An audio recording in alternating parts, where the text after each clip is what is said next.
Video ini dibuat untuk memenuhi proyek ujian akhir semester mata kuliah Psikologi Klinis tahun 2020. Pada video kali ini saya akan membahas mengenai psikologi forensik. Apa itu psikologi forensik? Secara ilmiah, psikolog forensik biasanya tidak dipanggil untuk mengumpulkan spesimen DNA dan menganalisis sampel yang tertinggal di tempat perkara. Psikolog forensik bukan ahli biologi ataupun kimia, bukan peneliti TKP ataupun penegak hukum. Secara garis besar, psikologi forensik merupakan salah satu cabang ilmu psikologi yang diterapkan khusus dalam penegakan hukum. Menurut Toh, psikologi forensik merupakan ilmu yang mempelajari tentang tujuan, motif, pikiran, dan perasaan individu yang terlibat dalam proses hukum. Sejarah psikologi forensik di Indonesia. Psikologi forensik di Indonesia mulai tampak penerapannya di Indonesia pada tahun 2003 dalam kasus Sumanto pemakan mayat asal Purbalingga. Psikolog menyatakan bahwa Sumanto menderita gangguan jiwa sehingga ditempatkan di bangsal khusus penderita penyakit jiwa.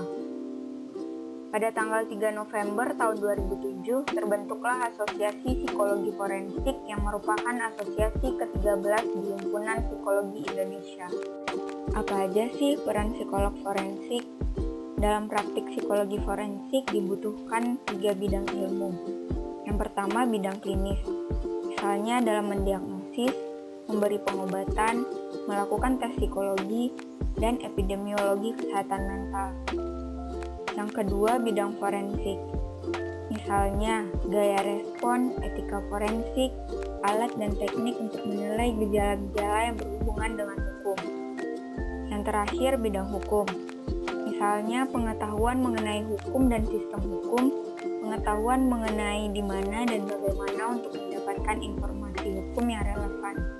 Psikolog forensik dapat bekerja di penjara, pusat rehabilitasi, departemen kepolisian, gedung pengadilan, firma hukum, instansi pemerintahan, ataupun praktik swasta. Berikut adalah contoh-contoh pekerjaan yang dilakukan oleh psikolog forensik. Yang pertama, melakukan evaluasi terhadap kesehatan mental terdakwa sehingga dapat menjelaskan motif di balik kejahatannya. Yang kedua, melakukan pengobatan terhadap terpidana yang terjerat dalam penggunaan obat-obatan terlarang dan kasus kecanduan. Yang ketiga, membantu anak-anak dalam dugaan kasus pelecehan untuk memproses dan mengomunikasikan pengalaman mereka dengan jujur dan akurat, sehingga mempersiapkan mereka untuk bersaksi di pengadilan.